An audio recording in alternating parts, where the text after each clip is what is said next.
Hello friend. Just welcome back to Jayshree education. Welcome back to everyone. और कैसे हैं आप सभी लोग? आशा करता हूँ अच्छे होंगे, कुशल होंगे, मंगल में होंगे। आज मैं आपके लिए लेकर आया हूँ सीटेट परीक्षा के लिए बहुत ही महत्वपूर्ण प्रश्न जो आगामी सीटेट परीक्षा की दृष्टि से बहुत ही आवश्यक है। चलिए ज्यादा बातचीत ना करते अपने टॉपिक की तरफ आते हैं। आज का हमारा प्रश्न नंबर एक और सेट नंबर तीसरा है हमारा। चलिए प्रश्न नंबर एक की तरफ आते हैं। प्रश्न नंबर एक, अधिगम की प्रक्रिया को सबसे उपयुक्त रूप से किस रूप में समझा जाता है? विकल्प नंबर एक, अभ्यास एवं सहभागिता द्वारा ज्ञान और क्षमताओं को समृद्ध करने की प्रक्रिया के रूप में। ऑप्शन नंबर बी, अनुभव के माध्यम से ज्ञान कौशल एवं समझ को विकसित करने की प्रक्रिया के रूप में। ऑप्शन नंबर सी, अनुभव के आधार पर ज्ञान कौशल एवं व्यवहार में अपेक्षाकृत स्थायी परिवर्तन की प्रक्रिया के रूप में। ऑप्शन नंबर डी, विभिन्न परिस्थितियों में अनुभव प्राप्त करके समझ एवं दक्षताओं का विकास करने की प्रक्रिया के रूप में। बताएं इसका आंसर क्या होगा? ये प्रश्न बहुत ही उपयोगी है और बहुत ही महत्वपूर्ण है, जो परीक्षा की दृष्टि से बहुत ही आवश्यक है। मैं इसीलिए आपके लिए ऐसा प्रश्न लेकर के आया हूँ। चलिए इस प्रश्न का आंसर आप मुझे बताएं क्या होगा।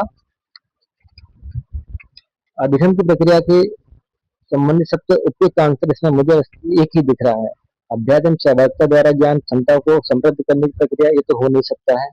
अनुभव के माध्यम से ज्ञान कौशल एवं समझ की विकसित करने की प्रक्रिया हो सकता है ये, लेकिन कंफर्म नहीं होता कि अनुभव के आधार पर ज्ञान कौशल एवं व्यवहार में अपेक्षाकृत स्थायी परिवर्तन की प्रक्रिया करना।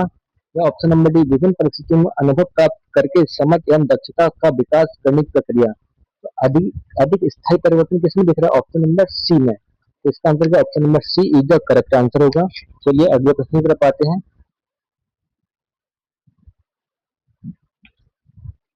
प्रभावी अधिगम के लिए निम्नलिखित में से कौन सा तत्व सबसे अधिक महत्वपूर्ण माना जाता है? ऑप्शन नंबर ए, विषय वस्तु की स्पष्ट एवं व्यवस्थित प्रस्तुति। ऑप्शन नंबर बी, विद्यार्थियों की सक्रिय सहभागिता। ऑप्शन नंबर सी, नियमित अभ्यास एवं पुनरावृत्ति। ऑप्शन नंबर डी, निर्धारित उद्देश्यों के अनुसार कार्य संपादन। तो बताएं इसका आंसर क्या होगा?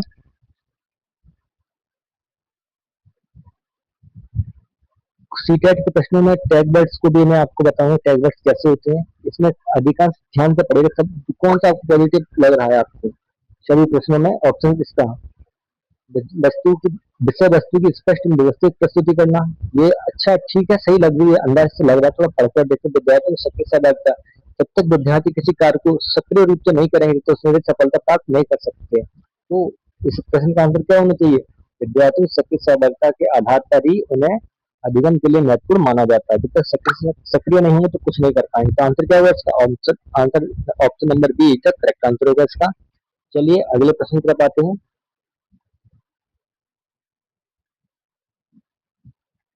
बाल केंद्रित शिक्षण में शिक्षक की भूमिका मुख्यतः क्या होती है?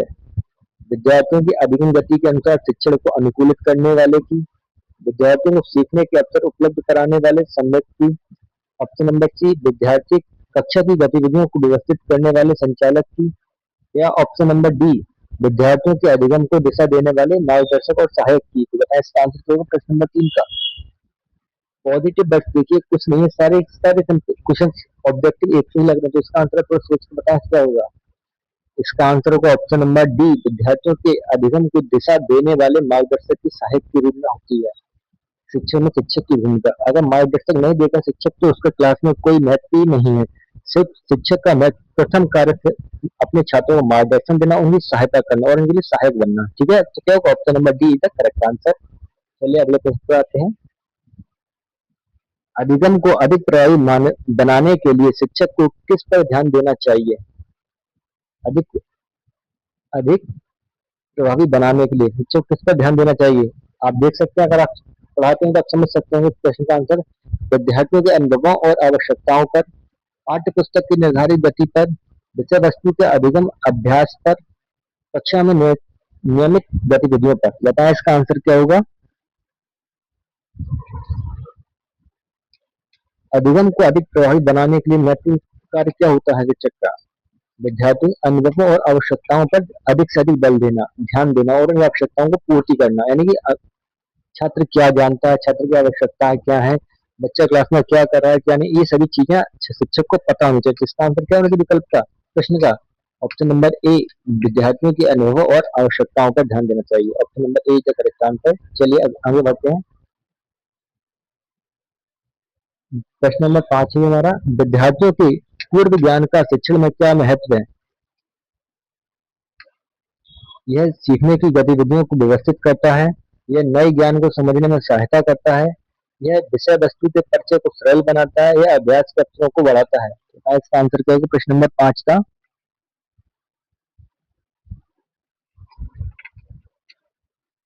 पूर्व ज्ञान क्या करता है? ये नए ज्ञान को समझने में सहायता करता है, सरल बनाता है, इसमें व्यवस्थित परेशानी नहीं होती किसी छात्र को। अगर आप किसी क्लास में जाते हैं, अगर थोड़ा बहुत भी आपको पीछे का आता है उसी रिलेटेड पढ़ाया जाएगा, तो आप आराम से कर सकते हैं, समझने में सहायता होगी इससे। तो option number B is the correct answer होगा। चलिए अगले प्रश्न पर आते हैं।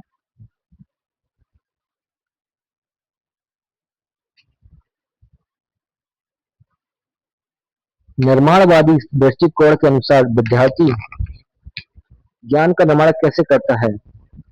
ऑप्शन नंबर ए, पाठ्य पुस्तक की विषय वस्तु और अभ्यास के आधार पर। ऑप्शन नंबर बी, शिक्षक के निर्देशों एवं और उदाहरणों के आधार पर। ऑप्शन नंबर सी, अपने अनुभवों और सक्रिय सहभागिता के आधार पर। ऑप्शन नंबर डी, कक्षा की गतिविधियों और अधिगम सामग्री के आधार पर। तो बताया प्रश्न नंबर 6 का आंसर क्या होगा?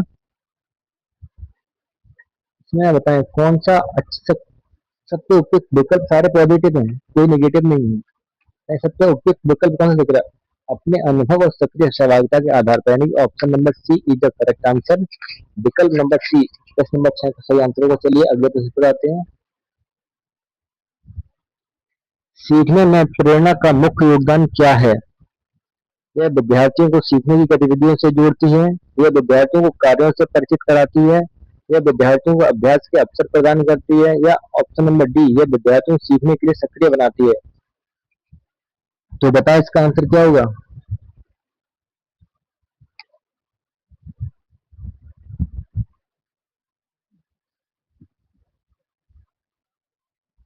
इसका आंसर क्या होना चाहिए? इसका आंसर होगा ऑप्शन नंबर इसका आंसर होगा ऑप्शन नंबर ए, विद्यार्थियों को सीखने की गतिविधियों से जोड़ती है। ऑप्शन नंबर ए का करेक्ट आंसर होगा इसका। चलिए अगले प्रश्न पर आते हैं। प्रभावी शिक्षण की एक प्रमुख विशेषता क्या है? विद्यार्थियों को सीखने में सक्रिय रूप से शामिल करना। ऑप्शन नंबर बी, विषय वस्तु की क्रमबद्ध रूप से प्रस्तुत करना। ऑप्शन नंबर सी, सीखने के लिए पर्याप्त अभ्यास कराना। या ऑप्शन नंबर डी, कक्षा में विविध गतिविधियों का आयोजन करना। बताएं इसका आंसर क्या होगा? ये हमारा 8वां प्रश्न है, तो इसका आंसर क्या होगा? इसका आंसर ऑप्शन नंबर है, विद्यार्थियों को सीखने में सक्रिय रूप से शामिल करना। जब तक विद्यार्थियों को सक्रिय रूप से शामिल नहीं करेंगे, शिक्षण कार्य प्रगति पर नहीं ला सकते हैं। तो ऑप्शन नंबर ए का करेक्ट आंसर होगा इसका। चलिए अगले प्रश्न पे आते हैं। अभिगम के दौरान विद्यार्थियों की गलतियां शिक्षक के लिए क्या दर्शाती हैं? विद्यार्थियों के अभ्यास की स्थिति दर्शाती हैं, विद्यार्थियों की समझ को जानने का अवसर देती हैं, विद्यार्थियों की गतिविधियों की दिशा बताती हैं, विद्यार्थियों के कार्य की प्रगति को स्पष्ट करती हैं। तो बताएं इसका आंसर क्या होगा? इस प्रश्न का आंसर होगा ऑप्शन नंबर बी, विद्यार्थियों की समझ को जानने का अवसर प्रदान करते हैं। जब तक आप प्रश्न नहीं करोगे, शिक्षक प्रश्न नहीं करेगा, छात्रों से आंसर नहीं मिलेगा, शिक्षक छात्रों के ज्ञान का आयोजन हम कर नहीं सकते। हमें क्या करना है? ऐसे प्रश्न जिससे छात्र जागरूक होकर के प्रश्न का उत्तर स्वतः ही दें। इसका आंसर क्या होगा? विद्यार्थियों की गतिविधियों की दिशा बताती है। ऑप्शन नंबर सी का करेक्ट आंसर होगा इसका। सॉरी सॉरी, इसका आंसर ऑप्शन नंबर बी होगा। विद्यार्थियों की समझ को जानने का अवसर देते हैं। ऑप्शन नंबर बी का करेक्ट आंसर होगा। चलिए ये हमारा आज का आखिरी प्रश्न होगा। शिक्षण अभिगम प्रक्रिया में प्रश्न पूछने का मुख्य उद्देश्य क्या है? विद्यार्थियों को अभ्यास का अवसर देना, विद्यार्थियों को विषय वस्तु से परिचित कराना। ऑप्शन नंबर सी, विद्यार्थियों की सोच को सक्रिय करना। या ऑप्शन नंबर डी, विद्यार्थियों की सहभागिता को बढ़ाना। ये हमारा आज का आखिरी प्रश्न। बताएं इसका आंसर क्या होगा? शिक्षण अभिगम प्रक्रिया में प्रश्न पूछने पर क्या मुख्य उद्देश्य होता है? विद्यार्थी की सोच को सक्रिय करना। जब तक विद्यार्थी की सोच को सक्रिय नहीं कर सकते, विद्यार्थी में आकर्षण नहीं भरेगा क्लास कक्षा में। हमारा मुख्य उद्देश्य है छात्रों की आकर्षण बढ़ाना। तो ऐसे प्रश्न के लिए बच्चे की सोच समझ कर उसका सक्रिय आप सही आंसर था। तो आज के लिए अगले 10 प्रश्न थे। अगर आपको अच्छे लगे तो मेरे वीडियो को लाइक, चैनल को सब्सक्राइब अवश्य करें, है ना? और अपने फ्रेंड सर्कल में वीडियो को शेयर अवश्य करें। देखने के लिए धन्यवाद। Thank you.